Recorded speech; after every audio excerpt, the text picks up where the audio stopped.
علیکم ورحمۃ اللہ وبرکاتہ۔ بسم اللہ الرحمن الرحیم الحمد للہ رب العالمین والصلاة والسلام علی اشرف الانبیاء والمرسلین نبینا محمد وعلی آلہ وصحبہ اجمعین، ما بعد، اعوذ باللہ السمیع العلیم من الشیطان الرجیم، بسم اللہ الرحمن الرحیم، یا ایھا الذین آمنوا اتقوا اللہ حق تقاتہ ولا تموتن الا وانتم مسلمون، یا ایھا الذین آمنوا اتقوا اللہ وقولوا قولا سدیدا یصلح لکم اعمالکم ویغفر لکم ذنوبکم ومن يطع الله ورسوله فقد فاز فوزا عظيما۔ قال الله تبارك وتعالى في القرآن المجيد: يا أيها الذين آمنوا إذا نودي للصلاة من يوم الجمعة فاسعوا إلى ذكر الله وذروا البيع ذلكم خير لكم إن كنتم تعلمون۔ ساری تعریف و توصیف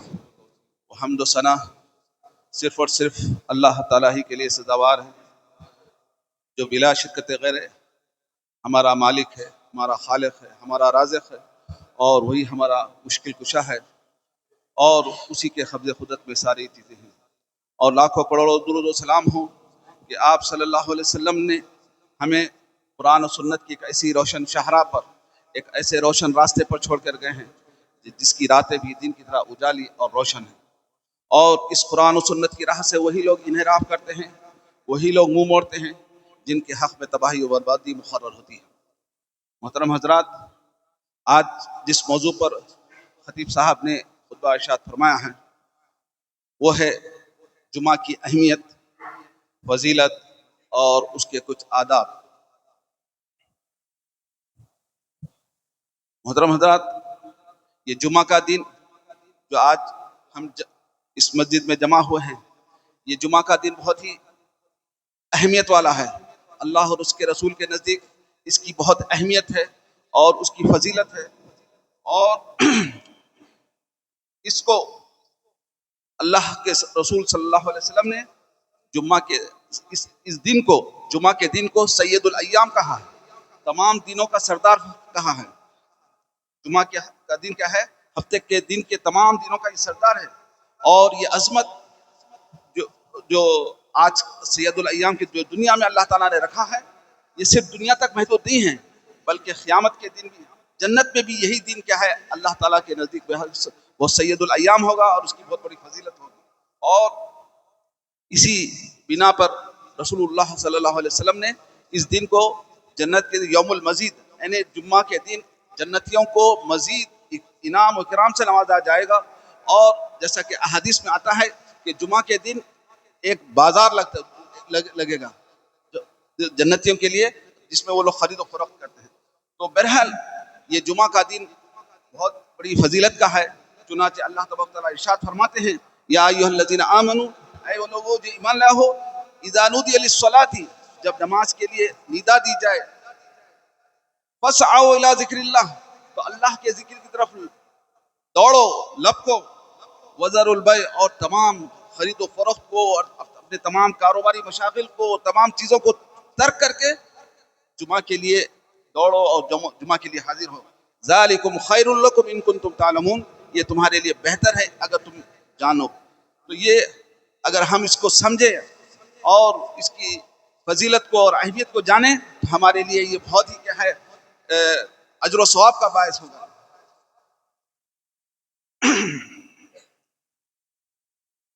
اسی لیے رسول اللہ صلی اللہ علیہ وسلم نے ایک حدیث میں فرمایا کہ جو جمعہ کی نمازوں کو چھوڑ دیتے ہیں، ترک کر دیتے ہیں، ان کے لیے رسول اللہ صلی اللہ علیہ وسلم نے ایک حدیث میں سخت تنبیہ فرمائی ہے، سخت وعید بیان فرمائی ہے۔ چنانچہ ایک حدیث میں رسول اللہ صلی اللہ علیہ وسلم فرماتے ہیں: لَيَنْتَهِيَنَّ أَقْوَامٌ عَنْ وَدَعِهِمُ الْجُمُعَاتِ أَوْ لَيَخْتِمَنَّ اللَّهُ عَلَىٰ قُلُوبِهِمْ ثُمَّ لَيَكُونَنَّ مِنَ الْغَافِلِينَ، رواہ مسلم۔ رسول اللہ صلی اللہ علیہ وسلم فرماتے ہیں لوگوں کو جمعہ کے چھوڑنے سے باز آ جانا چاہیے، لوگوں کیا ہے جمعہ کی نماز چھوڑنے سے باز آ جانا چاہیے، اور ورنہ اللہ تعالیٰ ان کے دلوں پر کیا ہے مہر لگا دے گا۔ ثم لا یکونن من الغافلین، تو پھر وہ غافلوں میں سے ہوں۔ ہم دیکھتے ہیں کہ بہت سارے لوگ ایسے بھی ہیں کہ جمعہ کی نماز بھی نہیں پڑھتے ہیں، بعض بدبخت بس فاسق فاجر لوگ ایسے بھی ہیں، یعنی بعض اکثر لوگ تو کیا ہے جو جو 5 وقتہ نماز کا اہتمام نہیں کرتے لیکن جمعہ کی نماز کو تو پابند ہیں. لیکن بعض لوگ ایسے بھی ہیں جو جمعہ کی نماز کا بھی اہتمام نہیں کرتے، جمعہ کو بھی نہیں ہیں اور جمعہ کے دن بھی سوتے رہتے ہیں. تو ایسے، اور اگر 3 لگاتار اگر کوئی جمعوں کو چھوڑ دیتا ہے جیسا کہ تو اللہ تبارک تعالیٰ اس کے دلوں پر کیا ہے، مہر لگا دیتا ہے. اور دلوں پر مہر لگ جانے کا مطلب یہ ہے کہ اللہ تعالیٰ اس سے توفیق کو چھین ہے، ہدایت کو چھین لیتا ہے اور وہ غافلین میں سے ہو جاتا ہے، اور پھر اللہ تبارک تعالیٰ کی مدد اور رحمت سے وہ بالکل محروم ہو جاتا ہے. اس لیے یہ جمعہ کا دن اور جمعہ کی فضیلت بہت اہم ہے، اور اس کا خاص طور پر ہم کو اہتمام کر کے نمازوں کے لیے آنا چاہیے. اور ایک حدیث میں رسول اللہ صلی اللہ علیہ وسلم فرماتے ہیں الجمعۃ حق واجب علی کل مسلم فی جماعت الا اربع. کہ رسول اللہ صلی اللہ علیہ وسلم فرمایا کہ جمعہ کا ادا کرنا کہ ہر مسلمان پر حق ہے، واجب ہے، یعنی فرض ہے ہر مسلمان کے لیے کہ وہ نماز کے لیے آئے، جمعہ کی نماز کو آئے، یہ اس کے اوپر فرض ہے، لازمی اور ضروری ہے. اور چنانچہ اس کی اہمیت کا اندازہ اس سے بھی لگایا جاتا ہے کہ حدیث میں کہ انسانی زندگی کا آغاز بھی جمعہ کے دن سے ہوا، اور انسانی زندگی کا اختتام بھی کیا ہے، جمعہ کے طرح. چنانچہ ایک حدیث میں رسول اللہ فرماتے ہیں خیر یوم طلعت علیہ الشمس یوم الجمعہ. سب سے بہترین دن جس میں سورج طلوع ہوتا ہے وہ جمعہ کا دن ہے. اسی میں فیہ خلق آدم، اسی دن اللہ تبارک تعالیٰ نے آدم علیہ السلام کو پیدا کیا، اور اسی دن جمعہ کے دن ہی اللہ تبارک تعالیٰ نے آدم علیہ السلام کو جنت میں داخل کیا، اور اسی جمعہ کے دن ہی اللہ تبارک تعالیٰ نے ان کو جنت سے نکالا تھا. اور ولا تقوم الساعة الا یوم فی یوم الجمعہ، اور قیامت قائم نہیں ہوگی مگر جمعہ کے دن. یعنی اس سے جمعہ کی اہمیت کا اندازہ لگائیے کہ اللہ تبارک تعالیٰ نے جمعہ کے دن آدم علیہ السلام کو پیدا کیا، اور اسی دن ان کو پیدا کیا، اور اسی دن ان کو جنت میں داخل کیا، اور اسی دن ان کو نکالا. اور قیامت بھی جب قائم ہوگی تو صرف جمعہ کے دن ہی قائم ہوگی. تو اس لیے اسی کے پیش نظر رسول اللہ صلی اللہ علیہ وسلم کی بے شمار احادیث مبارکہ ہیں جو ہم کو اس بات پر دلالت کرتی ہیں کہ اس کے بہت سارے آداب ہیں، اس کے کچھ مسائل ہیں، اس کے کچھ احکام ہیں، ان کا ادا کرنا، ان کا اہتمام کرنا، ان کو بجا لانا ہر مسلمان پر ضروری اور لازمی ہے. تو آئیے رسول اللہ صلی اللہ علیہ وسلم جمعہ کے آداب کے سلسلے میں ہمیں کیا رہنمائی ہم کو ملتی ہے احادیث مبارکہ میں، اس کو ہم سنتے ہیں. سب سے پہلے ایک حدیث ہے رسول اللہ صلی اللہ علیہ وسلم نے فرمایا غسل الجمعۃ واجب علی کل مسلم، رواہ البخاری مسلم. جمعہ کے دن غسل کرنا ہر مسلمان پر واجب ہے. جمعہ کے دن غسل کرنا، کیونکہ جب یہ خاص دن ہے، اہمیت والا دن ہے، تو جب آپ جمعہ کے لیے نماز کو آئیں تو ہر ایک کے لیے ضروری ہے کہ وہ کیا ہے، نماز اہتمام کریں اور غسل کریں. اور جیسا کہ ایک جگہ اللہ تعالیٰ قرآن میں فرماتے ہیں خذوا زینتکم عند کل مسجد، کہ تم ہر مسجد ہر نماز کے لیے زینت اختیار کرو. جب نماز کے لیے آتے ہیں تو ہمارے لیے ضروری ہے کہ ہم کیا ہیں، اچھے کپڑے پہن کے آئیں، خوشبو لگا کر آئیں. لیکن بہت سارے لوگ اس کا اہتمام نہیں کرتے ہیں، کام میں مشغول ہوتے ہیں، مختلف کاموں میں مشغول ہوتے ہیں، اور اسی طرح آ جاتے ہیں اور صاف صفائی کا خیال نہیں رکھتے ہیں. نہیں، ایسا نہیں، بلکہ آپ کہاں جا رہے ہیں، رب العالمین کے دربار میں حاضر ہو رہے ہیں، تو آپ کیا ہے اس کا خاص اہتمام کرنا چاہیں. ایک معمولی سے لوگوں کے پاس جب جاتے ہیں تو آپ کیا بہت اہتمام کر کے جاتے ہیں، اچھے کپڑے اچھے اور خوشبو وغیرہ لگا کے جاتے ہیں. لیکن جب آپ اللہ تبارک تعالیٰ کے دربار میں حاضر ہو رہے ہیں تو اس کا تو خاص طور پر اور اہتمام کرنے کی ضرورت ہے. تو اس لیے اللہ تعالیٰ بھی فرماتے ہیں خذوا زینتکم عند کل مسجد، ہر نماز کے موقع. اور خاص طور پر اس آیت کی تفسیر میں مفسرین فرماتے ہیں خاص طور پر جمعہ کے دن اور عیدین کے موقع پر خاص طور پر اس کا اہتمام کرنے کا حکم دیا. پھر اور دوسرا ادب اور اس کا اہتمام یہ ہے کہ ہم نماز کے لیے جب آئیں تو جلدی آئیں، تاخیر سے نہیں آئیں.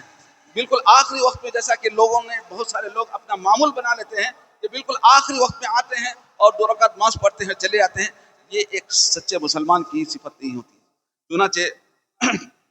ایک حدیث میں رسول اللہ صلی اللہ علیہ وسلم فرماتے ہیں کہ جو جمعہ کے دن غسل کرتا ہے پھر وہ پہلے وقت میں آ جاتا ہے، اول وقت میں آ جاتا ہے، تو اس کی فضیلت بیان کی جا رہی ہے کہ گویا اس نے ایک اونٹ قربانی دینے کا ثواب اس کو ملا. صرف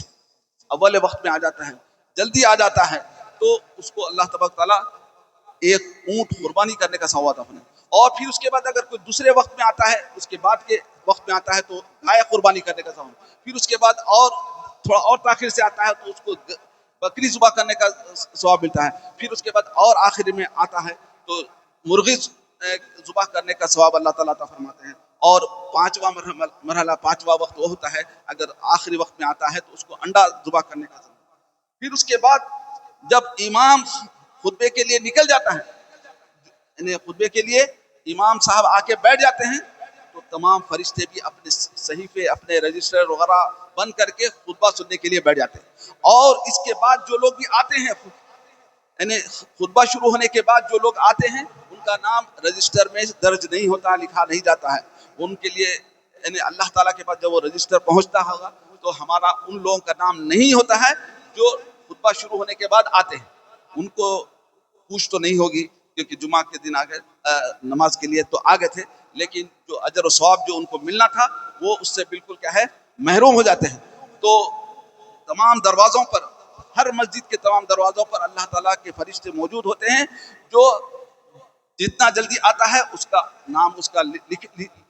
لکھا جاتا ہے۔ اور یہاں تک کہ جب امام صاحب خطبے کے لیے ممبر پر تشریف لاتے ہیں تو یہ فرشتے بھی اپنا صحیفہ اور اپنا رجسٹر بند کر کے سننے کے لیے بند۔ تو اس لیے ان لوگوں کو بھی جو تاخیر سے آتے ہیں، ایک تو وہ لوگ ہیں جو بالکل ہی جمعہ کی نماز نہیں پڑھتے، اور کچھ لوگ ایسے ہیں جو بالکل تاخیر سے آتے ہیں، تو ایسے لوگوں کا بھی جو بھی تاخیر سے آتے ہیں تو وہ لوگ بھی کیا ہے ثواب سے محروم ہوتے ہیں۔ اور ایک ادب یہ بیان کیا گیا ہے، ایک حدیث میں رسول اللہ صلی اللہ علیہ وسلم فرماتے ہیں لا يغتسل رجل يوم الجمعة ويتطهر بما استطاع من طهر ويدهن من طهره او يمس من طيب بيته ثم يروح الى المسجد ولا يفرق بين اثنين ثم يصلي ما كتب له ثم ينصت للامام اذا تكلم الا غفر له من الجمعة الى الجمعة الاخرى ما لم يخش الكبائر، رواه البخاری۔ رسول اللہ صلی اللہ علیہ وسلم فرماتے ہیں جب کوئی ایک آدمی جمعہ کے دن غسل کرتا ہے اور خوشبو لگاتا ہے، جتنا اس کے پاس استطاعت ہے، اس کے پاس جو بھی موجود ہے اس کے حساب سے وہ خوشبو لگاتا ہے، اور پھر وہ مسجد کو آتا ہے، اور جب مسجد کو آتا ہے تو اس کو جہاں جگہ ملتی ہے وہاں آ کے بیٹھ جاتا ہے، آخر میں جہاں جگہ ملتی ہے، یہ نہیں کہ آخر میں آتا ہے اور لوگوں کو کی گردنیں پھلانگتے ہوئے آ کے سامنے بیٹھنا چاہتا ہے، یہ انتہائی غیر اخلاقی، غیر اسلامی حرکت ہے۔ جو لوگ تاخیر سے آتے ہیں اور لوگوں کو کی گردنیں پھلانگتے ہوئے سب سے آخر آ کے بیٹھنا چاہتے ہیں، ان کو ثواب نہیں ملے گا۔ ایسے لوگوں کو جو آخر میں ان کو جو جس وقت آئے ہیں اسی وقت کا ثواب ملے گا۔ تاخیر سے آ کے آپ سمجھے کہ پہلی صف میں آ کے بیٹھ جائیں گے تو اللہ تعالیٰ کے پاس وہ ثواب نہیں ملے گا۔ تو اور یہ اس کو رسول اللہ صلی اللہ علیہ وسلم نے سختی سے منع فرمایا کہ جو لوگ آ کے کیا ہے تاخیر سے آتے ہیں اور آ کے بھی، چنانچہ ایک حدیث آگے آ رہی ہے کہ جس میں رسول اللہ صلی اللہ علیہ وسلم ایک دفعہ خطبہ دے رہے تھے اور ایک کوئی کیا ہے گردنیں پھلانگتے ہوئے آگے آنے جائیں،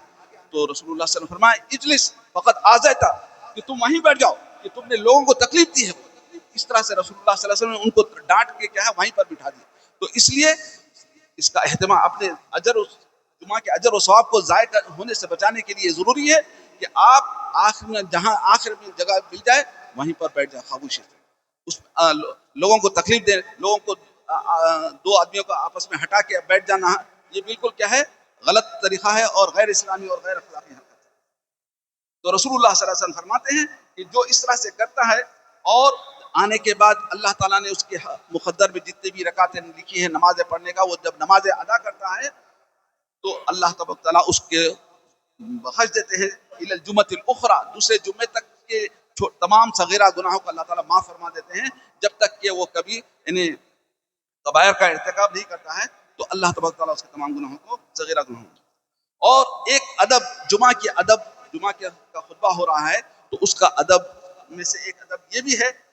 رسول اللہ صلی اللہ علیہ وسلم فرماتے ہیں اذا قلت لصاحبك يوم الجمعہ والامام يخطب انصت فقط لغوت، یہ رسول اللہ صلی اللہ علیہ وسلم فرماتے ہیں جب تم جمعہ کا خطبہ چل رہا ہو اور آپ اپنے کسی ساتھی کو اپنے بازو بیٹھے ہوئے شخص کو کہتے ہیں کہ خاموش بیٹھو فقط لغوت، تو آپ نے بھی کیا ہے لغو کام کیا ہے، یعنی کوئی گڑبڑی کر رہا ہے، کوئی باتیں کر رہا ہے تو آپ خاموش بیٹھنا چاہیے، آپ اس کو ٹوکنا نہیں چاہیے اور روکنا نہیں چاہیے کہ آپ خاموش رہنا، کیونکہ جب آپ اس کو بولیں گے تو پھر اس کی طرف سے بھی جواب آئے گا، کہ جواب در جواب میں بات آگے بڑھی. تو اس لیے اگر کوئی گڑبڑی کر رہا ہے، کوئی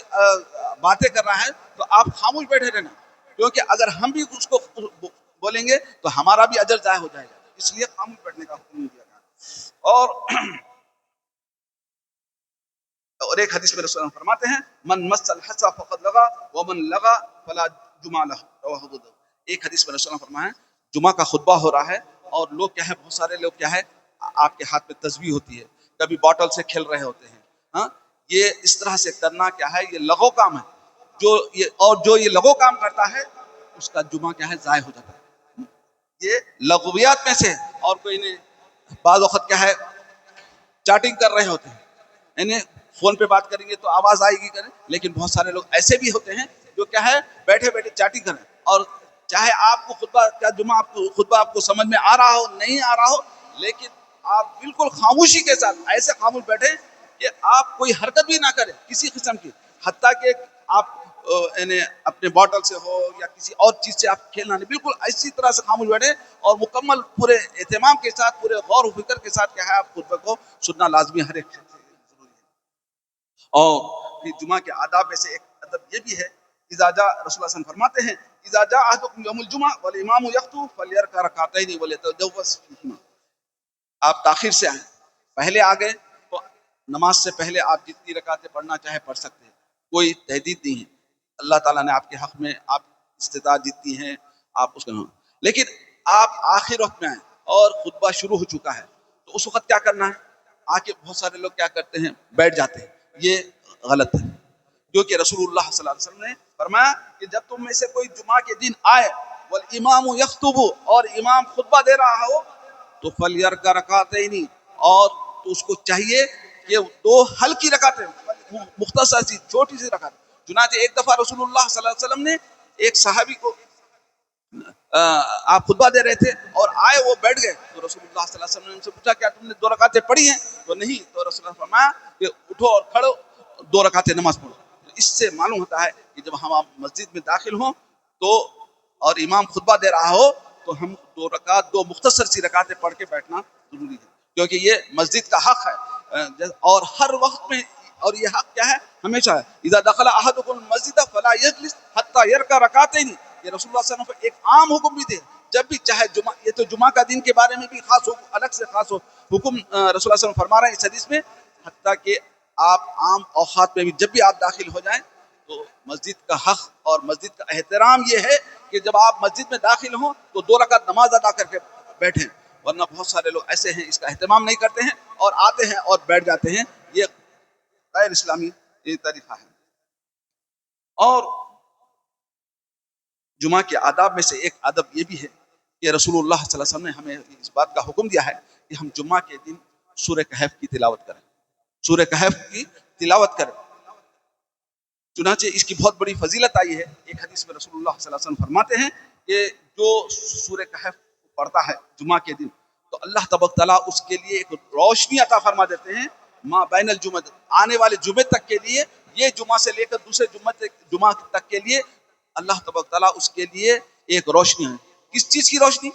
اس کے لیے ایمان کی روشنی، ہدایت کی روشنی اور نیک کاموں کی توفیق عطا ہوتی ہے، اور برائیوں سے اس کو اللہ تعالیٰ حفاظت فرماتے ہیں. تو یہ ایک جمعہ کے دن جو سورہ کہف کی تلاوت کرتا ہے. اور ایک حدیث میں رسول اللہ فرماتے ہیں کہ جو سورہ کہف کو تلاوت کرتا ہے وہ دجال کے فتنے سے بھی محفوظ رہتا ہے، کیونکہ دجال آنے والا ہے اور اس کا بہت بڑا فتنہ ہوگا، اور اگر ہم اس وقت رہیں تو اللہ تبارک تعالیٰ ہم کو اس دجال کے فتنے سے محفوظ رکھے گا. تو یہ جمعہ کے دن سورہ کہف کی تلاوت کرنا ایک بہت ہی مسنون عبادت ہے. اس سے بہت ہی خیر و برکت حاصل ہوتی ہے. اس کا اہتمام ہر شخص کو کرنا چاہیے. اور رسول اللہ صلی اللہ علیہ وسلم نے صرف سورہ کہف کی تلاوت کا کیوں حکم دیا؟ سورہ کہف کیوں دوسرے سورتوں کا حکم کیوں نہیں دیا؟ سورہ بقرہ بھی کہا جا سکتا تھا کہ اس میں اس کی فضیلت یہ بیان کی گئی ہے کہ جو سورہ بقرہ پڑھتا ہے تو جس گھر میں سورہ بقرہ کی تلاوت ہوتی ہے تو وہاں شیطان اپنا ٹھکانہ نہیں بناتا ہے. یا اور بھی بہت سارے سورتوں کی بھی فضیلت بیان کی گئی خاص طور پر، لیکن سورہ کہف کی تلاوت کا حکم کیوں دیا گیا خاص طور پر؟ کیونکہ اس میں 4 فتنوں کا ذکر کیا گیا اور 4 فتنوں کا اس کو واقعات کی شکل میں بیان کیا گیا ہے اور اس کا علاج بھی بیان کیا گیا ہے۔ سب سے پہلے اصحاب کہف کا واقعہ بیان کیا جو وہ دین کے فتنوں میں مبتلا ہو، یعنی وقت کا بادشاہ ان کو غلط راہ پر ان کو لگانا چاہ رہا تھا اور وہ اپنے دین کو بچانے کے لیے کچھ لوگوں نے کیا کیا تھا، غار میں پناہ لی تھی۔ تو یہ اگر ہم قرآن یعنی جمعہ کے دن پڑھتے ہیں اور اس کو سمجھ کر پڑھتے ہیں تو ہر ایک انسان کے ساتھ بھی ایسے کیا ہے ایسا واقعات پیش آتے رہتے ہیں کہ اس کو دین پر برقرار رہنا، یعنی ہم الحمدللہ ہم تو یہاں پر ہیں لیکن بہت سارے علاقے ایسے ہیں آپ کو اپنے دین پر برقرار رہنا اور اس پر چلنا بہت مشکل ہو جاتا ہے۔ تو یہ ہم اگر پڑھتے ہیں تو اللہ تعالیٰ ہم کو دین کے فتنے سے بھی بچائے گا اور دین سے دور ہونے کے فتنے سے بھی بچائے گا اور اللہ تبارک تعالیٰ اس کا کیا ہے بہت بڑا اجر بھی عطا فرمائے۔ اور ایک دوسرا جو 2 باغ والوں کا بھی حصہ ذکر کیا گیا ہے، جو 2 باغ والے ایک شخص کو اللہ تعالیٰ نے 2 باغ عطا کیے تھے، بہترین باغ عطا کیا تھا، اس میں ہر چیز کی سہولتیں تھی، ہر چیز سے مزین تھا، لیکن وہ غرور و تکبر میں مبتلا ہوگا، مال کا فتنہ تھا، تو مال کے فتنے کی وجہ سے وہ غرور تھا۔ تو یہ بھی کیا ہے، ہم ہر شخص کیا ہے مال کے فتنے میں مبتلا رہتا ہے، تو اس سے بچنے کے لیے اللہ تعالیٰ نے ہمیں اس بات کا حکم دیا کہ سورہ کہف۔ اور تیسرا علم کا فتنہ اور موسیٰ علیہ السلام اور خضر علیہ السلام کا واقعہ ذکر کیا گیا ہے، جو بہت تفصیلی واقعہ ہے، یہاں پر اس کا ذکر کرنا کا وقت نہیں ہے۔ تو اگر ہم اس کا کہ اللہ تعالیٰ بظاہر ہم ایک ایسے واقعات تھے کہ بظاہر ایسا دکھ رہا تھا کہ آدمی غلط کام کر رہے ہیں، یعنی خضر علیہ السلام اور موسیٰ علیہ السلام ایک کشتی میں جاتے ہیں اور سب سے پہلے کشتی میں سوراخ کر دیتے ہیں، یعنی آپ کو ایک شخص آپ کو کیا ہے ایک جگہ سے دوسرے جگہ مفت میں آپ کو پہنچا رہا ہے اور آپ کی اس کی کشتی میں سوراخ کر دے تو یہ کتنی بڑی یعنی احسان فراموشی ہوگی، لیکن اس کا ایک مصلحت تھی، اللہ تعالیٰ نے ان کو اس کا حکم دیا تھا اور آگے کیونکہ آگے ایک ایسا بادشاہ تھا، ایک ایسا علاقہ آ رہا تھا جو وہاں کا بادشاہ وہاں کے لوگ کیا ہے ہر کشتی کو قبضہ میں لے، ہر اچھی کشتی کو قبضے میں لے لیتے۔ جب وہ وہاں کشتی پہنچے گی تو دیکھیں گے جب سوراخ ہے تو بجائے اس کے کہ پوری کشتی ہی چلے جائے، پورا نقصان ہو جائے، تھوڑا نقصان برداشت کر لیں، یہ بہتر ہے بنسبت اس کے کہ آپ کا پورا نقصان ہو۔ تو اسی طرح پھر خضر علیہ السلام ایک بچے کو راستے میں چل رہا تھا اس کو پکڑ کے قتل کر دیتے ہیں، تو پھر اس کی بھی ایک مصلحت بیان کی گئی۔ پھر اسی طرح ایک بستی میں داخل ہوتے ہیں تو وہاں کے بستی والوں سے کچھ کھانے کو طلب کرتے ہیں، مہمان نوازی کے لیے کہتے ہیں تو بستی والے انکار کر دیتے ہیں اور کوئی بھی بستی کا کوئی فرد بھی ان کو کیا کھانے کو کھانا نہیں دیتے، لیکن وہاں جب وہ جاتے ہیں تو راستے میں ایک دیوار نظر آتی ہے جو گر گئی ہے تو وہ دیوار کو سیدھا کر دیتے ہیں، تو اس کی بھی ایک بڑی مصلحت اس کی حکمت بیان کی گئی ہے کہ وہ ایک یتیم بچوں کے والدین کا خزانہ اس کے اندر دفن تھا، تو اللہ تبارک تعالیٰ چاہ رہا تھا کہ ان کا والد بہت نیک تھا، تو اللہ تعالیٰ چاہ رہے تھے کہ جب بچے بڑے ہو جائیں تو وہ خزانہ کیا ہے ان کو دلائے، اور اگر دیوار ویسے ہی گری ہوئی رہتی لوگ اس کو اٹھاتے اور کھودتے اور خزانہ دوسروں کے ہاتھ لگ جاتا تھا، تو اللہ تبارک تعالیٰ چاہ رہے تھے کہ وہ نیک والد جن کا انتقال ہو چکا تھا اس کے بچے ابھی یتیم تھے، اللہ تعالیٰ چاہ رہے تھے کہ اس کا خزانہ دوسروں کو پہنچائے۔ تو بہرحال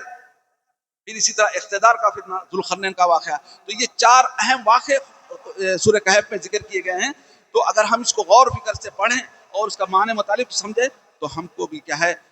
ان تمام فتنوں سے ہم کو بچنے کا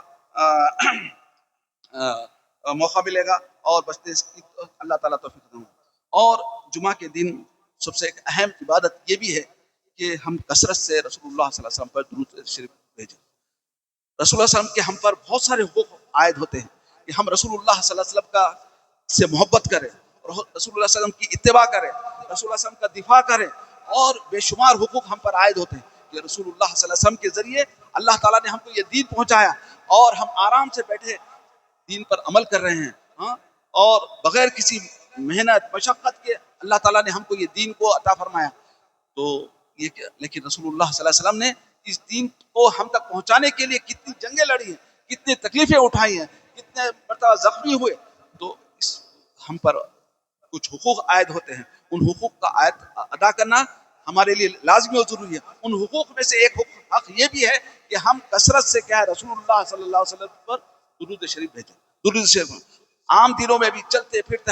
ہمیشہ پڑھنے کا حکم ہے، لیکن خاص طور پر جمعہ کے دن کا بھی اہتمام کرنے کا حکم دیا گیا ہے۔ چنانچہ ایک حدیث میں رسول اللہ صلی اللہ علیہ وسلم فرماتے ہیں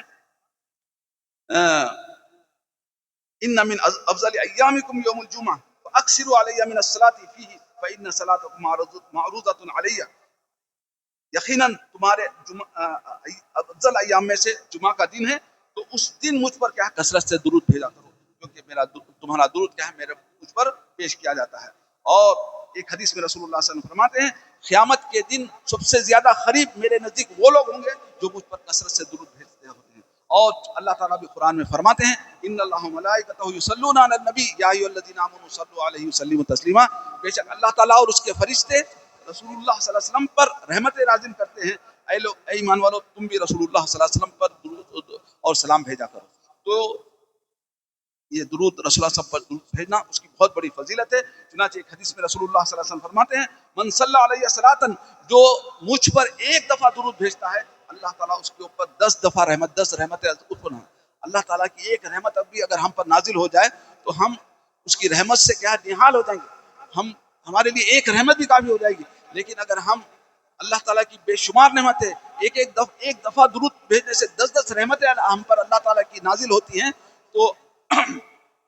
ہم کتنے خوش قسمت انسان ہوں گے کہ جس کی وجہ سے اللہ تعالیٰ ہم کو کیا ہے بے شمار رحمتوں سے نواز رہا ہے۔ تو اس لیے ہم کو جمعہ کے دن کثرت سے کیا ہے درود شریف کا اہتمام کرنا چاہیے۔ اور ایک درود شریف کے سلسلے میں ایک حدیث ذکر کی ہے، ابی بن کعب کی حدیث ہے، انہوں نے رسول اللہ صلی اللہ علیہ وسلم سے ذکر کیا اللہ کے رسول میں اپنے ذکر کا کتنا حصہ آپ درود بھیجنے کے لیے استعمال کروں؟ تو رسول اللہ انہوں نے کہا کہ کیا میں چوتھا ہی حصہ کروں؟ تو رسول اللہ نے فرمایا بہتر ہے، اگر تم زیادہ کرے تو اور بہتر ہے۔ تو پھر اس کے بعد انہوں نے کہا کہ میں 1 ثلث 2 ثلث بار تو ہمیشہ رسول اللہ صلی اللہ علیہ وسلم اگر اور زیادہ کرو گے تو تمہارے لیے بہتر ہے۔ تو انہوں نے کہا کہ میں ہمیشہ کیا ہے کثرت سے آپ پر درود بھیجا کروں گا۔ تو اس پر رسول اللہ صلی اللہ علیہ وسلم فرمایا اذن تکفی ہمک ویغفر ذنبک، کہ رسول اللہ صلی اللہ علیہ وسلم فرمایا اگر تم کثرت سے اس کا اہتمام کرو گے تو اللہ تعالیٰ تمہارے تمام غموں کے لیے کافی ہو جائے گا اور تمہارے گناہوں کو اللہ تعالیٰ معاف کرے گا۔ یعنی اس میں 2 باتیں فرمائی گئی، ہمارے غم کا علاج بھی بیان کیا گیا، اس کا تعلق کیا دنیا سے ہے، دنیا میں کیا ہے اللہ تعالیٰ ہمارے تمام رنج و غم کے تمام مسائل کو اللہ تعالیٰ دور فرما دے گا، اور ویغفر ذنبک، اور ہمارے تمام یعنی آخرت میں بھی ہمارے لیے اللہ تعالیٰ جب ہم پہنچیں گے تو ہمارے تمام گناہ کیا ہے معاف ہو جائیں گے۔ تو اس طرح سے کیا ہے جو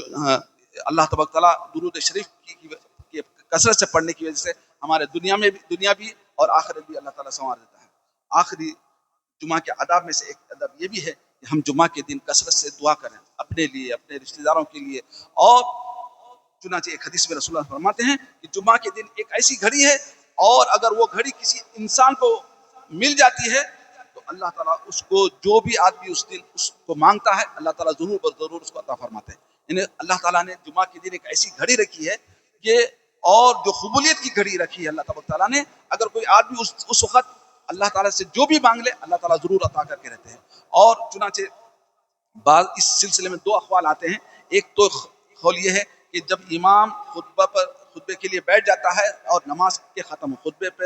یعنی ممبر پر بیٹھنے سے لے کر نماز کے اختتام تک کا وقت ذکر کیے ہیں، اور ایک